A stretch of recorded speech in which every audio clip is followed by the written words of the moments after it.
ನಮಸ್ಕಾರ ಸ್ನೇಹಿತರೆ, ನಾನು ಇವತ್ತಿನ ವಿಡಿಯೋದಲ್ಲಿ ಒಂದು ಇಂಟ್ರೆಸ್ಟಿಂಗ್ ಇರುವಂತಹ ಮಾಹಿತಿಯನ್ನು ತಂದಿದ್ದೇನೆ. ದಯವಿಟ್ಟು ಯಾರು ಕೂಡ ವಿಡಿಯೋನ ಸ್ಕಿಪ್ ಮಾಡಬೇಡಿ. ನೀವು ನಮ್ಮ ಚಾನಲನ್ನು ಸಬ್ಸ್ಕ್ರೈಬ್ ಮಾಡ್ಕೊಳ್ತಾ ಇದ್ರೆ ಈಗಲೇ ಸಬ್ಸ್ಕ್ರೈಬ್ ಮಾಡಿಕೊಂಡು ನಮ್ಮೆಲ್ಲ ಮುಂದಿನ ಉದ್ಯೋಗದ ಮಾಹಿತಿಯನ್ನು ಪಡೆದುಕೊಳ್ಳಿ. ಸ್ನೇಹಿತರೆ, ವಿಜಯಪುರ ಜಿಲ್ಲೆಯಲ್ಲಿ ಗ್ರಾಮ ಒನ್ ಫ್ರಾಂಚೈಸ್ಗೆ ಅರ್ಜಿಯನ್ನು ಆಹ್ವಾನಿಸಲಾಗಿದೆ. ಹೌದು, ಕರ್ನಾಟಕ ಸರ್ಕಾರದ ಮಹತ್ವಾಕಾಂಕ್ಷೆಯ ಯೋಜನೆಯಾಗಿರುವಂಥ ಈ ಗ್ರಾಮ ಒನ್ ನಾಗರಿಕ ಸೇವೆಗಳನ್ನು ಜನರ ಮನೆ ಬಾಗಿಲಿಗೆ ತಲುಪಿಸುವ ಗುರಿಯನ್ನು ಹೊಂದಿರುವಂಥದ್ದು. ಈಗ ವಿಜಯಪುರ ಜಿಲ್ಲೆಯಲ್ಲಿ ನಿರುದ್ಯೋಗ ಯುವಕ ಯುವತಿಯರಿಗೆ ಹಾಗೂ ಆಸಕ್ತರಿಗೆ ಗ್ರಾಮ ಒನ್ ಕೇಂದ್ರಗಳನ್ನು ಸ್ಥಾಪಿಸುವುದಕ್ಕೆ ಒಂದು ಸುವರ್ಣ ಅವಕಾಶ ಇಲ್ಲಿದೆ. ಈಗಾಗಲೇ ಜಿಲ್ಲಾ ಪಂಚಾಯತ್ ವ್ಯಾಪ್ತಿಯಲ್ಲಿ ಬರುವಂತಹ ಫ್ರಾಂಚೈಸಿ ಕೇಂದ್ರಗಳನ್ನು, ಗ್ರಾಮ ಒನ್ ಫ್ರಾಂಚೈಸಿ ಕೇಂದ್ರಗಳನ್ನು ಭರ್ತಿ ಮಾಡುವುದಕ್ಕೆ ಅರ್ಜಿಗಳನ್ನು ಆಹ್ವಾನಿಸಲಾಗಿದೆ. ಗ್ರಾಮೀಣ ಭಾಗದ ಜನರು ವಿವಿಧ ಸರ್ಕಾರಿ ಸೌಲಭ್ಯಗಳಿಗಾಗಿ ತಾಲೂಕು ಅಥವಾ ನಗರ ಪ್ರದೇಶಗಳಿಗೆ ಅಲಿಯೋದನ್ನು ತಪ್ಪಿಸೋದಕ್ಕೆ ಸರ್ಕಾರ ಈ ಒಂದು ಗ್ರಾಮ ಒನ್ ಕೇಂದ್ರಗಳನ್ನು ಆರಂಭ ಮಾಡ್ತಾ ಇದೆ.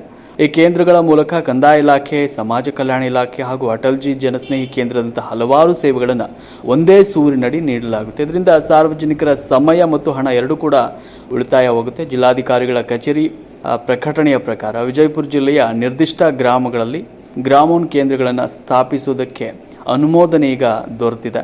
ಪ್ರಸ್ತುತ ವಿಜಯಪುರ ಜಿಲ್ಲೆಯ ಈ ಒಂದು ಕೆಲವೊಂದು ಆಯ್ದ ಗ್ರಾಮಗಳಲ್ಲಿ ಮಾತ್ರ ಈ ಫ್ರಾಂಚೈಸಿಗಳನ್ನು ನೀಡಲಾಗುತ್ತೆ. ಯಾವ್ಯಾವ ಗ್ರಾಮ ಅಂದರೆ ವಿಜಯಪುರ ತಾಲೂಕಿನ ಕನ್ನೂರು ಗ್ರಾಮ ಪಂಚಾಯತಿ ವ್ಯಾಪ್ತಿಯಲ್ಲಿರುವಂಥದ್ದು, ಜೊತೆಗೆ ಎರಡನೇದಾಗಿ ಇಂಡಿ ತಾಲೂಕಿನ ಜಳಕಿ ಗ್ರಾಮ ಪಂಚಾಯತಿ ವ್ಯಾಪ್ತಿಯಲ್ಲಿ ಬರುವಂಥದ್ದು, ಮೂರನೇದಾಗಿ ಸಿಂದಗಿ ತಾಲೂಕಿನ ರಾಂಪುರ ಪಿಯ ಗ್ರಾಮ ಪಂಚಾಯತಿ ವ್ಯಾಪ್ತಿಯಲ್ಲಿ ಬರುವಂತಹ ಗ್ರಾಮ ಪಂಚಾಯತ್ ವ್ಯಾಪ್ತಿಯಲ್ಲಿ ವಾಸಿಸುವ ಸ್ಥಳೀಯ ಅಭ್ಯರ್ಥಿಗಳಿಗೆ ಈ ಒಂದು ಹೆಚ್ಚಿನ ಆದ್ಯತೆಯನ್ನು ದೊರೆಯುವ ಸಾಧ್ಯತೆ ಇರುತ್ತೆ. ಆಸಕ್ತರು ಸರ್ಕಾರದ ನಿಯಮಾವಳಿಗಳ ಪ್ರಕಾರ ಅಗತ್ಯ ಸೌಲಭ್ಯಗಳೊಂದಿಗೆ ಅರ್ಜಿಯನ್ನು ಸಲ್ಲಿಸಬಹುದಾಗಿದೆ. ಈ ಯೋಜನೆಯಲ್ಲಿ ಫ್ರಾಂಚೈಸಿ ಪಡೆಯಲು ಅರ್ಜಿದಾರರು ಕೆಲವೊಂದು ಅರ್ಹತೆಗಳನ್ನು ಹೊಂದಿರಬೇಕಾಗುತ್ತೆ. ಆ ಅರ್ಹತೆಗಳೇನೆಂದರೆ, ಅಭ್ಯರ್ಥಿಯಲ್ಲಿ ಕನಿಷ್ಠ ದ್ವಿತೀಯ PUC ಅಥವಾ ಅದಕ್ಕೆ ಸಮಾನವಾದ ವಿದ್ಯಾರ್ಹತೆಯನ್ನು ಹೊಂದಿರಬೇಕಾಗುತ್ತೆ. ಜೊತೆಗೆ ಕಂಪ್ಯೂಟರ್ ನಿರ್ವಹಣೆಯ ಬಗ್ಗೆ ಕನಿಷ್ಠ ಜ್ಞಾನ, ಜೊತೆಗೆ ಪ್ರಮಾಣ ಪತ್ರ ಹೊಂದಿರುವುದು ಕೂಡ ಇಲ್ಲಿ ಅವಶ್ಯಕತೆ ಆಗಿರುತ್ತೆ.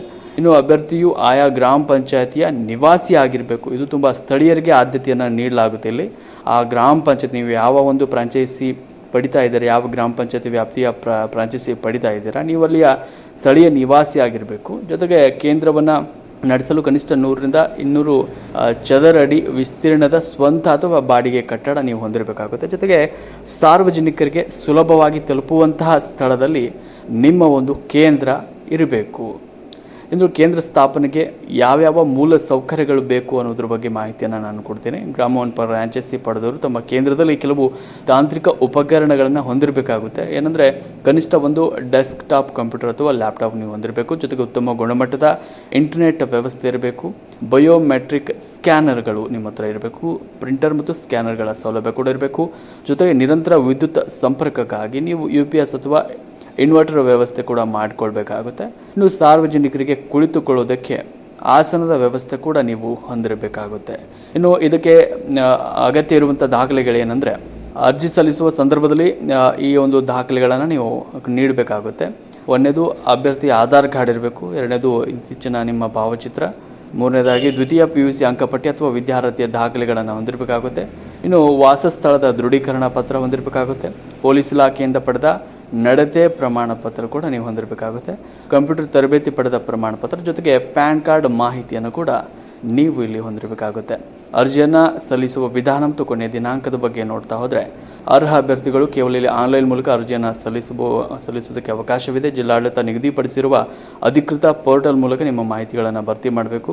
ಅರ್ಜಿ ಸಲ್ಲಿಸಲು ಆರಂಭವಾಗುವ ದಿನಾಂಕ ಈಗಾಗಲೇ ಆರಂಭವಾಗಿದೆ. ಕೊನೆಯ ದಿನಾಂಕ ಇಲ್ಲಿ ಜನವರಿ 15, 2026 ರಾತ್ರಿ 11:59 ಇರುತ್ತೆ. ಅಧಿಕೃತ ವೆಬ್ಸೈಟ್ಗೆ ನೀವು ಕರ್ನಾಟಕ ಒನ್ ಫ್ರಾಂಚೈಸಿ ಪೋರ್ಟಲ್ಗೆ ಭೇಟಿಯನ್ನು ನೀಡಬೇಕು.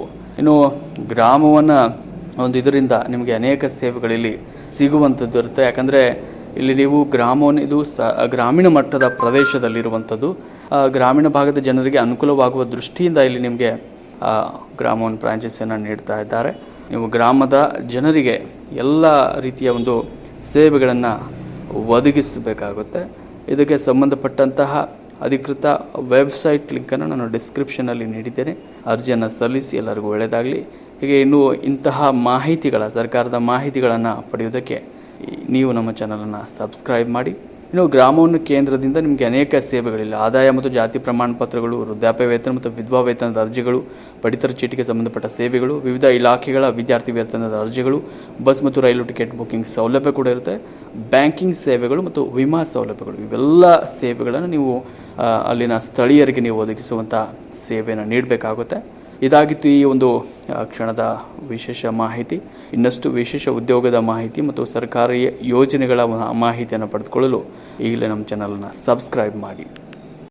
ಉದ್ಯೋಗಗಳ ಮಾಹಿತಿಯನ್ನು ಪಡೆದುಕೊಳ್ಳಲು ಈಗಲೇ ನಮ್ಮ ಚಾನಲನ್ನು ಸಬ್ಸ್ಕ್ರೈಬ್ ಮಾಡಿ ಹಾಗೂ ಪಕ್ಕದಲ್ಲಿರುವ ಬೆಲ್ ಐಕಾನ್ ಪ್ರೆಸ್ ಮಾಡಿ.